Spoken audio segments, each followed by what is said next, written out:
So నెట్‌ఫ్లిక్స్‌లో 'blast' movie ఇప్పుడే చూసాను. నాకు సినిమా ఓకే. బానే ఉందిరా ఒకసారి చూడొచ్చు అనే ఫీలింగ్ అయితే వచ్చింది. First of all cinema already 1 month ముందు రిలీజ్ అయిపోయింది. నేను చూడలేకపోయాను ఎందుకంటే ఐ వాస్ ట్రావెలింగ్ దెన్ కాబట్టి కుదరలేదు. ఇప్పుడు నెట్‌ఫ్లిక్స్‌లో చూసాను. ఫస్ట్ నాకు నచ్చిన విషయం ఏంటంటే ఈ సినిమాలో యాక్షన్ సీక్వెన్సెస్ చాలా చాలా బాగున్నాయి. స్టార్టింగ్ నుంచి ఎండ్ వరకు కూడా యాక్షన్ సీక్వెన్స్ అన్ని కూడా ఎంగేజింగ్‌గా బాగున్నాయి. బాగా కొరియోగ్రఫీ చేశారు.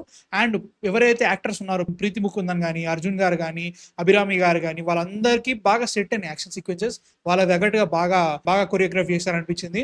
అండ్ ఫస్ట్ హాఫ్ చాలా ఇంట్రెస్టింగ్ వెళ్ళింది. మనకి ఒక్క వీళ్ళ ఫ్యామిలీయే కాకుండా కరాటేనే కాకుండా అసలు టోటల్ ఈ సినిమా వరల్డ్ లో ఏం జరుగుతుంది, ఆ క్యారెక్టర్స్ ఏంటి, వాటన్నిటిని చాలా నీట్ గా చూపించారని ఫీలింగ్ వచ్చింది అన్నట్టు. ప్రతి క్యారెక్టర్ ని నేరేటివ్ కి అలా కనెక్ట్ చేస్తూ వచ్చారు.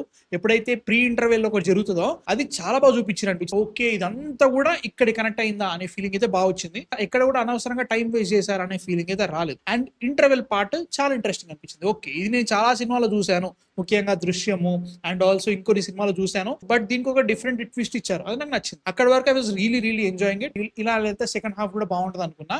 అండ్ సెకండ్ హాఫ్ కూడా అలా స్టార్ట్ అయింది, నాకు మంచిగా అనిపించింది. క్యారెక్టర్స్ మళ్ళీ కనెక్ట్ చేయడము అండ్ ఆల్సో ఇన్వెస్టిగేటివ్ పార్ట్ అని చెప్తా ఉంటారు, విలన్స్ ఇంకో రకంగా ఆలోచిస్తూ ఉంటారు, దానికి దీనికి ఎలా కనెక్షన్ వచ్చింది, వీటన్నిటిని బాగా తీసుకెళ్ళారు అనిపించింది.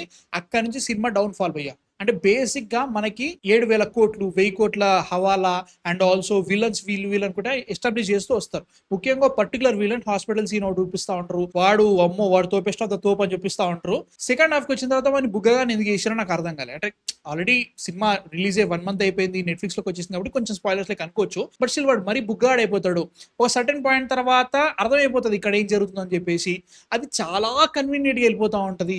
ఎందుకు ఇలా అనే ఫీలింగ్ వచ్చింది అనమాట. యాక్షన్ సీక్వెన్స్ అని బాగుంటా ఉంటాయి, బట్ విలన్స్ ఫస్ట్ హాఫ్ లో ఉన్నంత స్ట్రాంగ్ గా సెకండ్ హాఫ్ లో ఉండరు. ముఖ్యంగా ప్రతి ఒక్కడికి ఇంత బిల్డప్ ఇస్తా ఉంటారు, అసలైన పాయింట్ కి వచ్చిన తర్వాత వాడు ఏం చేయడు పడుకుంటాడంటే నా వల్ల కాలేదు అన్నట్టు. ఓవరాల్ గా యాక్షన్ సీక్వెన్సెస్ సినిమాటోగ్రఫీ సీన్స్ కానీ బాగానే అనిపిస్తున్నాయి. బట్ సెకండ్ హాఫ్ మాత్రం చాలా కన్వీనియంట్ రైటింగ్ అనిపించింది. ఇదనుకున్నా గానీ సినిమాలో నాకు బిగ్గెస్ట్ మిస్టేక్స్ అనిపించినాయి అంటే మాత్రం తెలుగు డబ్బింగ్ అష్టదరిద్రంగా నాకు అస్సలు నచ్చలేదు. And also music Ravi Basur గారు ఏదో కొట్టారయ్యా, అది ఏందో అర్థం కాదు అసలు. నాకు అసలు ఎక్కడ కూడా ఫీల్ రాలేదు.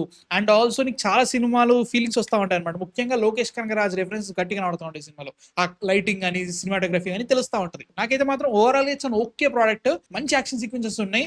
సెకండ్ హాఫ్ లో విలన్ దగ్గర నుంచి కూడా ఇంకొంచెం గట్టి పుష్ ఉంటే ఇంకా బాగుండేది అన్న ఫీలింగ్. సడన్ గా బుగ్గగా అయిపోయారనే ఫీలింగ్ వచ్చింది నాకైతే. ఓవరాల్ గా బ్లాస్ట్ అయితే మాత్రం నాకు ఓకే అనిపించింది. మీరు చూసారా, చూడాలనుకున్నారు కామెంట్స్ లో అయిపోయింది. అండ్ రేపు సూపర్ గర్ల్ రివ్యూ వస్తుంది.